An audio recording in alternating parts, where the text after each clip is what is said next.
ಕಾಂಗ್ರೆಸ್ಗೆ ನೂತನವಾಗಿ ಈ ಸರ್ಕಾರದ ಸಾಧನೆಗಳನ್ನು ನೋಡಿ ಹಲವಾರು ಚುನಾವಣೆಗಳ ಜೈಬೇರಿಯನ್ನು ನೋಡಿ ಬೇರೆ ಪಕ್ಷದಲ್ಲಿ ನಮಗೆ ಸ್ಥಾನ ಇಲ್ಲ ಅನ್ನೋ ಕಾರಣದಿಂದ ಅತ್ಯಂತ ಕಾಂಗ್ರೆಸ್ಸನ್ನು ಯಶಸ್ವಿಗೊಳಿಸೋದಕ್ಕೆ ಈಗಾಗಲೇ ನಮ್ಮ ಪಕ್ಷವನ್ನು ಸೇರಿದ್ದಾರೆ. ಅವರಿಗೆಲ್ಲರಿಗೂ ಕೂಡ ನಾನು ಅಭಿನಂದನೆಗಳು. ವಿಶೇಷವಾಗಿ ನಮ್ಮ ಲಕ್ಷ್ಮಣ ಮೂರ್ತಿಯವರು ಹೊಸದಾಗಿ ನೇಮಕವಾದ ತಕ್ಷಣ ಮೊದಲನೇ ಕೆಲಸ ಮಾಡಿದ್ದಾರೆ, ವಿಶೇಷವಾದ ಧನ್ಯವಾದಗಳು.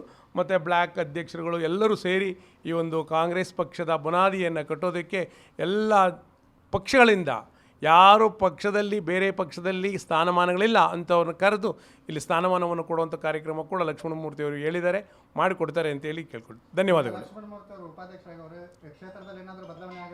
ಬದಲಾವಣೆ ಆಗ್ತಾನೇ ಇರ್ತದೆ, ಬದಲಾವಣೆ ಆಗುತ್ತೆ, ಇನ್ನು ಮುಂದೆ ಕೂಡ ಆಗುತ್ತೆ, ಈಗಲೂ ಆಗಿದೆ, ಇನ್ನು ಮುಂದೆನೂ ಆಗುತ್ತೆ. ದಾಸನಪುರ ಕೃಷಿ ಪತ್ತಿನ ಸಹಕಾರ ಸಂಘದ ಅಧ್ಯಕ್ಷರಾದಂಥ ಎ ಕೃಷ್ಣಪ್ಪ ವಿಶ್ವಕರ್ಮ ಅವರು ಮೊದಲನೇದಾಗಿ ನಮ್ಮ ಅಧ್ಯಕ್ಷರಾದಂಥ ಮೂರ್ತಿಯವರಿಗೂ ಹಾಗೂ ಉಪಾಧ್ಯಕ್ಷರಿಗೆ ಇವತ್ತು ಆಯ್ಕೆಯಾದಂಥ ಲಕ್ಷ್ಮಣ ಮೂರ್ತಿಯವರು ನಾನು ಅಭಿನಂದನೆ ಸಲ್ಲಿಸ್ತಾ ಇದ್ದೀನಿ. ಯಾಕೆಂದರೆ ಇದುವರೆಗೂ ಕಾಂಗ್ರೆಸ್ ಯಲಹಂಕ ಕ್ಷೇತ್ರದಲ್ಲಿ ಬಹಳ ಕುಂಠಿತವಾಗಿತ್ತು. ಇವರಿಬ್ಬರು ಉರುಪಲ್ಲಿದ್ದಾರೆ.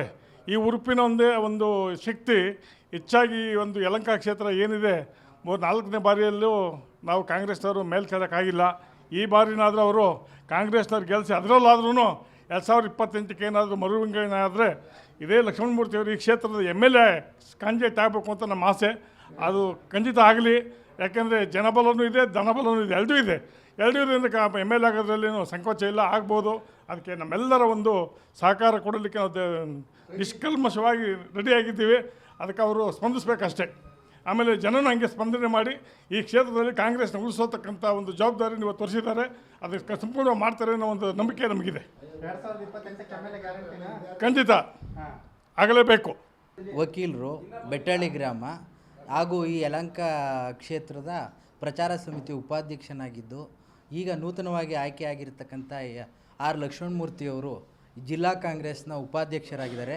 ಮೊದಲಿಗೆ ಅವ್ರಿಗೆ ಅಭಿನಂದನೆ ಸಲ್ಲಿಸ್ತಾ ಹಾಗೂ ಮೂರ್ತಿಯವರು ನಮ್ಮ ಬ್ಲಾಕ್ ಕಾಂಗ್ರೆಸ್ ಅಧ್ಯಕ್ಷರಾಗಿದ್ದಾರೆ, ಅವ್ರಿಗೂ ಸಹ ಅಭಿನಂದನೆ ಸಲ್ಲಿಸ್ತಾ ಈ ಉಪಸ್ಥಿತರಿರ್ತಕ್ಕಂತಹ ಶ್ರೀಯುತ ಕೃಷ್ಣಪ್ಪನವರು VSSN ದಾಸನಪುರ ಬ್ಯಾಂಕ್ನ ಸಂಬಂಧಪಟ್ಟಂತೆ ಅಧ್ಯಕ್ಷರಾಗಿದ್ದಾರೆ.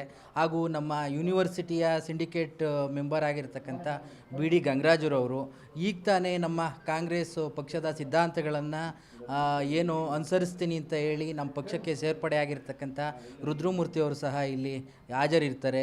ಅವರೆಲ್ಲರ ಸಮ್ಮುಖದಲ್ಲೂ ಸಹ ಈಗ ನಾವೆಲ್ಲರೂ ಒಟ್ಟುಗೂಡಿ ಏನು ಉಪಾಧ್ಯಕ್ಷರಿದ್ದಾರೆ, ಬ್ಲಾಕ್ ಅಧ್ಯಕ್ಷರಿದ್ದಾರೆ, ಈ ಕಾಂಗ್ರೆಸ್ ಪದಾಧಿಕಾರಿಗಳು ಏನಿದ್ದಾರೆ, ಏನು ಹಳಬರಿದ್ದಾರೆ, ಹೊಸಬರಿದ್ದಾರೆ, ಎಲ್ಲರೂ ಜೊತೆಗೂಡಿ ಕಾಂಗ್ರೆಸ್ಸನ್ನು ಕಟ್ತಕ್ಕಂತಹ ಕೆಲಸವನ್ನು ಮಾಡ್ತೀವಿ ಅಂತ ಹೇಳಿ ಮುಂದೆ ನಾವು ನೂತನವಾಗಿ ಬರ್ತಕ್ಕಂಥ MLA ಚುನಾವಣೆಯಲ್ಲಿ ನಮ್ಮ ಕಾಂಗ್ರೆಸ್ನ MLAನ ಗೆಲ್ಲಿಸ್ಕೊಂಡು ಬರ್ತೀವಿ ಅಂತ ನಾವು ಪಣ ತೊಟ್ಟು ಈ ದಿನ ಈ 2 ಮಾತುಗಳನ್ನು ಆಡ್ತಾಯಿದ್ದೀವಿ.